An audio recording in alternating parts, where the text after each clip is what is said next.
Hey, it's Matt, your average gamer, and for this video, we're going to be doing my top 11 tips for Elden Ring Nightreign. This should be a lot of fun going through these. Hopefully, this will help you survive better Nightreign. It's a really challenging game, and number 11, we're going to start with clearing the initial camp every time. So the initial camp you'll drop into, and you'll always have one, is really important because one, there's items there, but two, more important to the point, you're going to get a level or two off of it right away. You're going to want to clear that camp pretty much every time you play Nightreign. It's really crucial. Now we're going to jump to number 10, mark and go to churches because you need as many flasks as you can get. And this is really crucial to the end of the game because you're going to take on that night boss, which has an immense health bar, a ton of HP, does a ton of damage. You're going to want to be able to heal as much as you possibly can. Now, I'm sure there's people that could do this entire thing with just the 3 health flasks, but for most of us, we're going to want to get 6, or I believe the max is 7. Get as many as you can get because it's going to help in the end game. At number 9, we have caves, upgrade for purple weapons. If you go into a cave, you pretty much can get a guaranteed purple weapon with a smithing stone there after you take down the boss in the cave. And that can get you, as I mentioned, to a purple weapon. So basically your base weapon, you can upgrade it at the merchant, and then if you wanted to upgrade it again, you could use this smithing stone and get to a purple weapon. Get a lot of damage from your weapon, which is going to help you again in the end game. Typically, these bosses in the caves aren't too difficult either. They're not like crazy intense or anything like that. Most of the time, it's going to be a troll, a pumpkin, basically just a bunch of generic enemies that you've ran into across Elden Ring and probably beaten 100 times. And there it is right there. That you're going to want to grab that over the weapon pretty much every time too. Sometimes it'll give you a decent weapon, but most of the time, smithing stone's the answer. At number 8, merchants are important. Merchants are incredibly important in Nightreign because they can upgrade your initial weapons, but also because they carry a ton of stuff that you could use and even give you extra bag space with one of the options. That's really great to have. Basically, always run across merchants when you see them, upgrade what you can, and continue to press on. That's the whole concept with the game after all. Getting runes, leveling up, getting more powerful with your weapons, and of course getting more flasks too, as we mentioned. All those things are really vital to surviving. Next up is that forts are going to have stone sword keys. I believe it's a standard drop in pretty much all the forts. I'm not 100% sure if it's 100% that you're going to get it every time, but it seems very likely. There's also a boss in these forts. You're going to want to take them on, get a decent weapon, and then go to the top. The chest up there usually has a stone sword key or one in the area, and then you're going to use that to go to an Everjail, of course, where you could take on more bosses, get more runes, and get more items. It's really vital to grab this, in my opinion. At least check out one fort if you run across it on the way, so that one of your characters or one of your players has a stone sword key, and you can hit the Everjails, take on additional bosses, and of course continue to stack runes. And that's the whole concept behind Nightreign. You want to keep moving, get as many runes as you could possibly get, take on as many bosses as you could possibly take on, pick up as many items as you can get, and continue to press on. This is a very fast-moving game. This is a lot different than a typical Souls game. It's been kind of marketed as a roguelike, which it typically is. It's not really... A lot of people compared it to Fortnite. I don't know how comparable it is to Fortnite. It just basically has the bubble that closes it on you. But yeah, it is a very fast-moving game. And number 6, we just mentioned this, take on as many bosses as you can. As we just picked up the stone sword key on this run, we're going to take on this Godskin Apostle, and it's really important that we do because he's going to drop items, and not only is he going to drop items, the runes are really important too to constantly level up. The game pretty much asks you to level up consistently so that you can take on Night 1, Night 2, etc., and then of course the final boss at the end of the game. Now, this isn't a tip, but I had a coordinated team for this, and it was awesome. Thank you, Kadea, by the way, and John Nightreign for helping me out. This was an awesome run that we ended up doing. I think I probably would have posted this entire run before this video comes out. I used a lot of the clips from this because it was our first successful run. It was a lot of fun. Had a lot of help from these guys. It was awesome. But with that said, you really do need a good co-op team. You need to be working together. This game asks you to do that. At this time, at this current time, until some of the balancing changes for single player and they add 2-player, I can't recommend this beyond people playing co-op and 3-player. That's really what it comes down to. And that's really who it was made for at this time. At number 5, we have always pick the best option. This game will try to buy you out sometimes. Don't go for the runes if you have a much better option. And here we have the option to get more iframes. We're going to go with more iframes over the runes in this case because that seems like it's going to be a lot more helpful. Next tip up here, we have I'm noticing team composition matters less, but smart play matters more. There's going to be a situation here where two of us go down. It's going to be me and Kadea that end up going down at one point, a little bit later after one of us goes down first. And it's going to be John Nightreign that ends up patiently getting us up with a bow and taking his time. And that's really important. A lot of players I'm noticing, I played with a couple randoms, and they'll tend to just run up to their teammates and try to get them up immediately without even looking at the boss.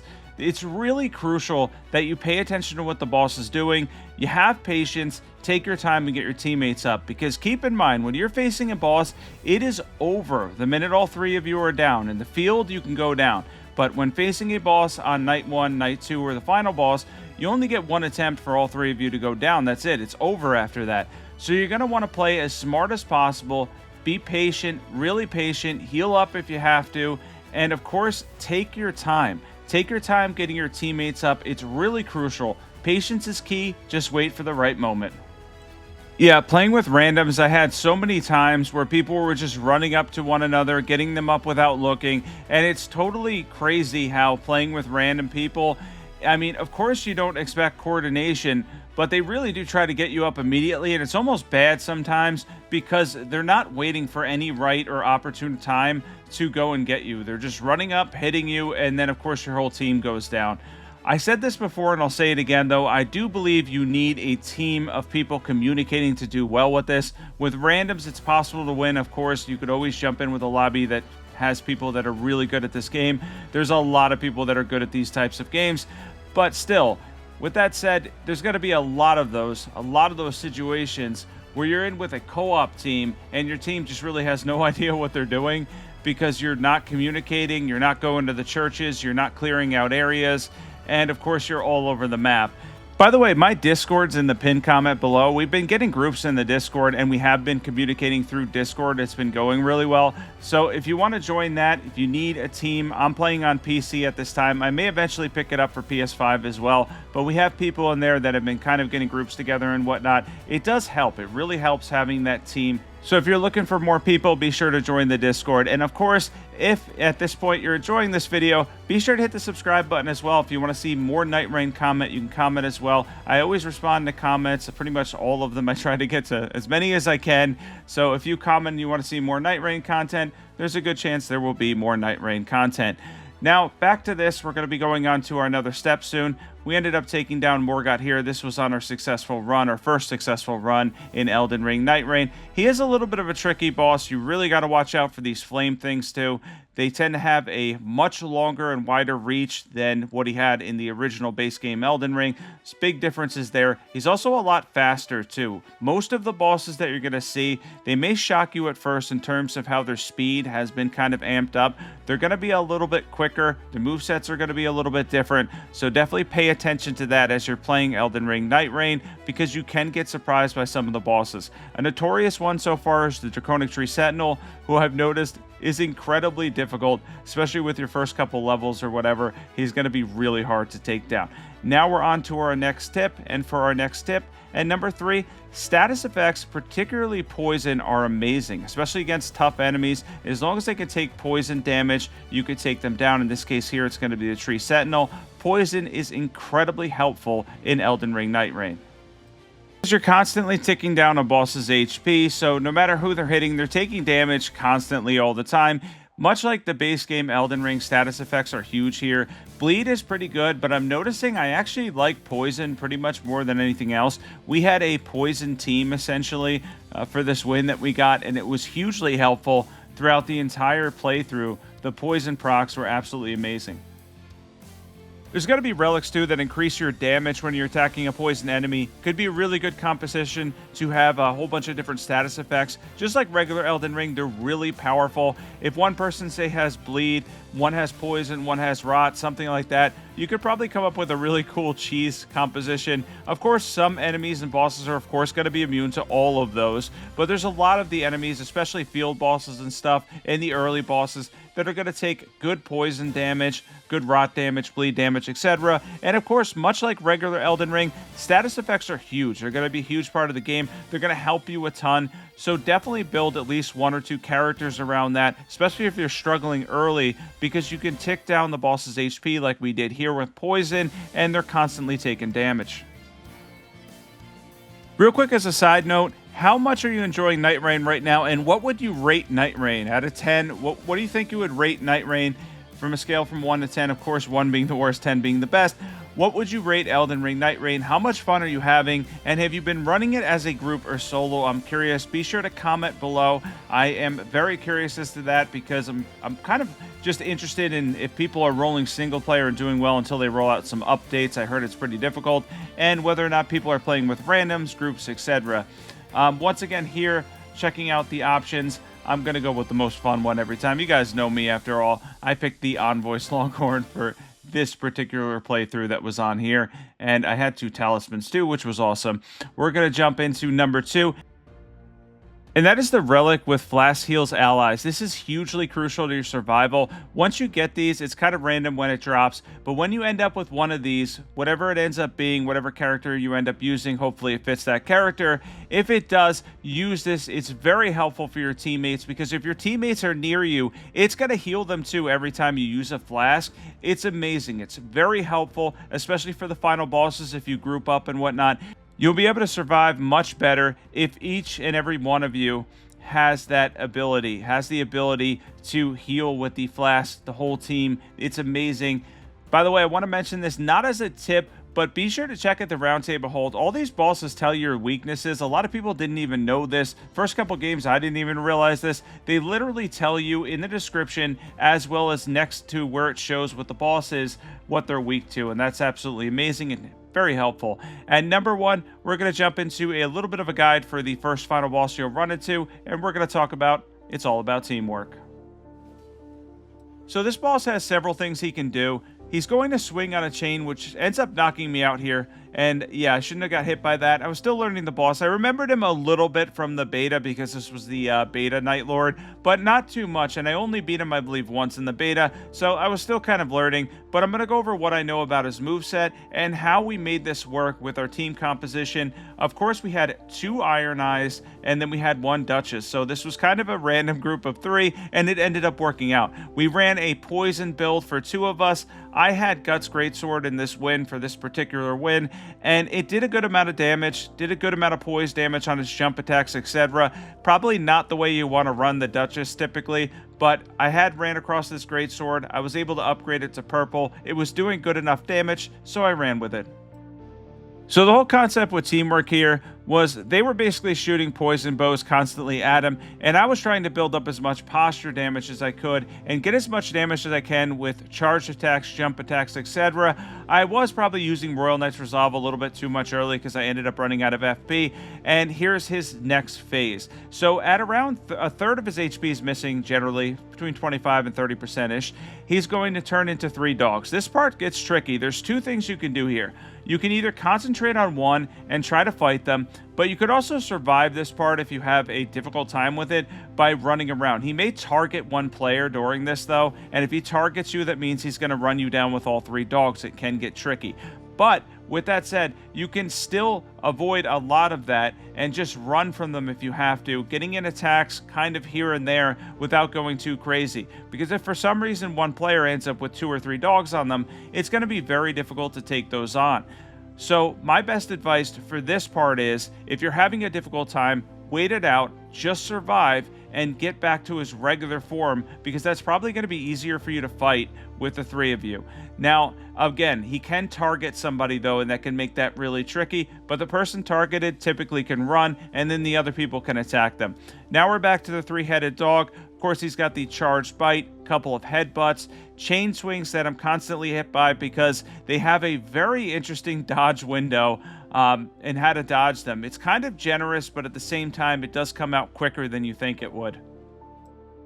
So what we're doing here is they're concentrating on the poison buildup using poison arrows, and I'm concentrating on trying to get him to aggro towards me and hitting him with melee attacks. It's a little bit tricky because he kind of attacks whoever he wants to attack when he's not targeting a specific player. It's pretty random. I was actually pretty impressed with the AI overall, how smart it is and how much it turns from player to player. They did a really good job with the Night Lord bosses, and you could easily tell that the Night Lord bosses, they put more effort into that than anything else in the game. That's not saying anything bad about the rest of the game, but they did put a ton of effort into the way the Night Lord bosses move, the way they react, the way they attack. All of that is very smartly done, and it makes it really fun, and they're the best part of the game, in my opinion. As you can see, we're constantly using teamwork. We were communicating through all of this, and we were able to get each other up when the time was right. You don't want to go grab somebody, as we mentioned earlier, if the time's not right, because then you all go down and it's over. If it takes you even a couple minutes of surviving to get somebody up, just survive for a couple minutes and then get them up. Don't rush to do it right away, because the dog may end up jumping right on top of you like any other boss in the game and defeat you pretty easily, especially when attacking from behind. They're going to get in 2 hits really quickly, you're going to go down, and that's that. You do take a lot of damage from the Night Lord bosses overall, at least the Duchess class did, and some of the other classes I've used. Haven't really tried the tank character yet, not sure if he takes a significant amount of reduced damage. That would be helpful if he did. But for the rest of the characters, you're only a couple hits after all, so you want to be careful with everything you do. By the way, Golden Vow is of course in this. Very helpful too, especially if you can get it near teammates. I wasn't able to get it near my teammates there, but that will buff your attack and defense, much like regular Elden Ring. If you find it, you can actually use that and then switch to any other weapon, and you can see the debuff is still active. Another thing to mention too is we only got to level 10 on this run. Typically you're going to want to get to between 12 and 15. I think 15 is max. It's really hard to do that throughout the game because you got to constantly be on the move. We're adjusting to that. We've had a group. We're trying to adjust to that better each run. Now we're typically getting to around 11 or so. It is very hard though. You do have to go from one section of the game to the next and kind of cruise through everything. Take on as many bosses and enemies as you can, stack runes, get your flasks, and make sure you're ready to take on the Night Lord at the end of the game. If we were higher level, this probably would have been a little bit easier, but ultimately with teamwork, we were still able to defeat this boss. We did split up a couple times at the end here. Ultimately, we kind of had to. It was the nature of our playstyles. We had 2 people running a bow, of course, Kadea and John Nightreign, and then John Nightreign. And then we had me using melee attacks with the Duchess. So it was a very different playstyle to kind of throw in all of us and kind of run that way. But it ultimately ended up working out. Towards the end, though, when you're low on flask, it gets difficult to play the aggressor and run towards the boss because you can't really take hits anymore. Of course, we got the posture break there finally. A lot of melee hits in there and whatnot as well. Always stack damage when they get critically broken too, because when they're down, you can hit them even as they're being critted, which is a little bit different than typical Souls games. So you're going to want to attack them constantly when they're on the ground. Get as much stackable damage as you can while the person takes the crit if they're able to get it. If they can't get it, still attack as much as you possibly can and stack that damage up. Because this is a very disciplined game in the end. You got to run in and get as much as you can when you have those windows. Stack as much as you can, because these bosses, of course, they're brutal. They do a lot of damage to you. As I mentioned, you're probably only a couple of hits ultimately. Yeah, I needed to be a little bit more careful here, but I ended up getting him up anyway. But yeah, ultimately, the bosses are going to do a ton of damage, which is huge. That's a big deal. At the end here, we kind of mess up just a little bit.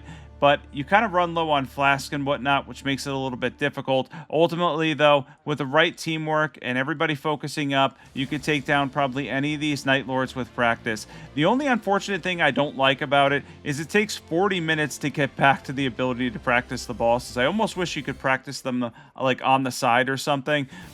But that's it for this video. Thanks for watching. I hope this helps. Yeah, it would be awesome if we could practice those bosses. That would be amazing. I hope you enjoyed this video. If you did enjoy this video, be sure to hit the subscribe button. Don't forget to comment below and let me know how much you're enjoying Nightreign. Catch you in the next one.